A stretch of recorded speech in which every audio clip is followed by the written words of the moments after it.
qui frappent les raffineries de pétrole, aujourd'hui, ils se prennent en fait une réponse comme ça des Russes, comme par exemple c'était la frappe à Kiev. Ça, c'est une logique complètement faussée parce qu'il y a la stratégie de Poutine de terreur, elle ne dépend pas des actions des Ukrainiens.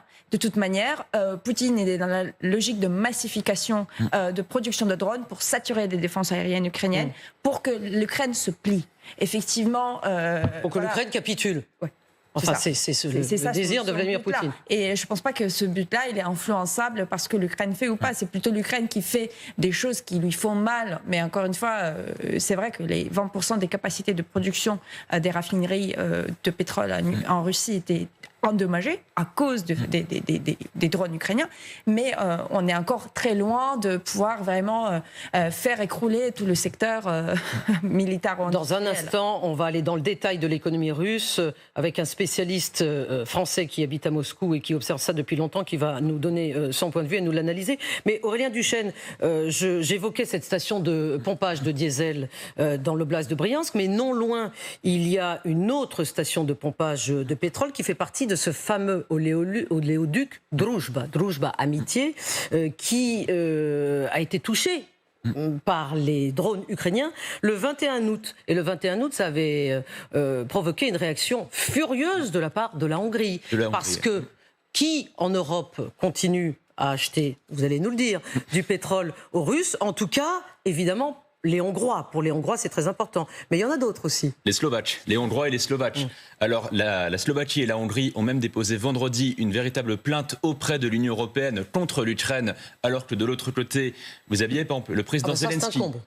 Le président non, mais c'est un comble quand on voit la solidarité qui est celle des Européens sur 19 paquets de sanctions successifs à vouloir réduire de plus en plus les importations d'hydrocarbures. Mais le président Zelensky lui-même avait déjà prévenu les Slovaques lorsqu'ils auraient élu Robert Fico, qui est donc le Premier ministre pro-russe aujourd'hui au pouvoir à Bratislava, qu'il fallait se sevrer de la dépense au pétrole, et que, parce que je crois que ce sont les 2/3 du pétrole utilisé en Slovaquie qui sont importés de Russie. Mais ils vont y arriver à se sevrer, là où ils ont des raisons d'être en colère, il en va de leur approvisionnement, si je comprends bien. Oui, il pourrait se sevrer s'il faisait ce qu'ont proposé, par exemple, les Polonais, les Tchèques, etc., de vouloir justement faire un véritable, mécanisme européen ensemble pour détruire notre dépendance aux hydrocarbures russes. Et la dernière chose, enfin, c'est que côté russe, la destruction de 17% des capacités de raffinerie en Russie, c'est un autre impact. C'est que pour la première fois, c'était pas le cas depuis 3 ans, vous avez de millions de Russes qui voient l'impact dans leur vie quotidienne de cette guerre. Et ça, c'était pas le cas dans les précédentes vagues de frappe ukrainiennes. Vincent Crouzet, je vous voyais sourire.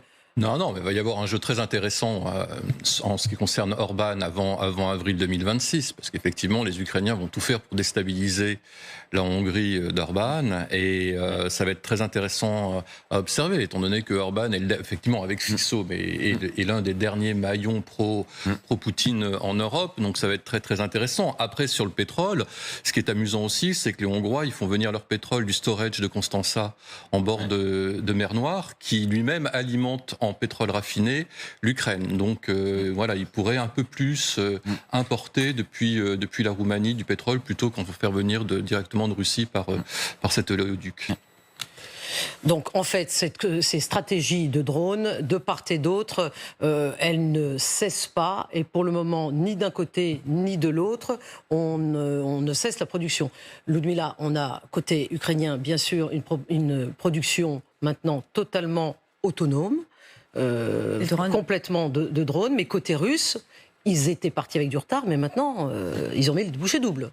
Et ils se rattrapent, c'est toute la logique de cette guerre. Elle montre l'importance de savoir s'adapter, savoir innover, savoir tout de suite mettre ça dans une production de masse. Malheureusement, les Russes, ils sont avec cette économie très centralisée, et beaucoup de financements qui sont dévoués justement à ce complexe militaire industriel, ils sont très capables d'aller en masse assez rapidement et de même faire les différents adaptations de leurs drones. Mais les Ukrainiens, ce qu'ils montrent, même avec le manque de capacité, par exemple, d'aller, de monter en échelle, parce qu'on est ciblé par les Russes aussi les infrastructures critiques.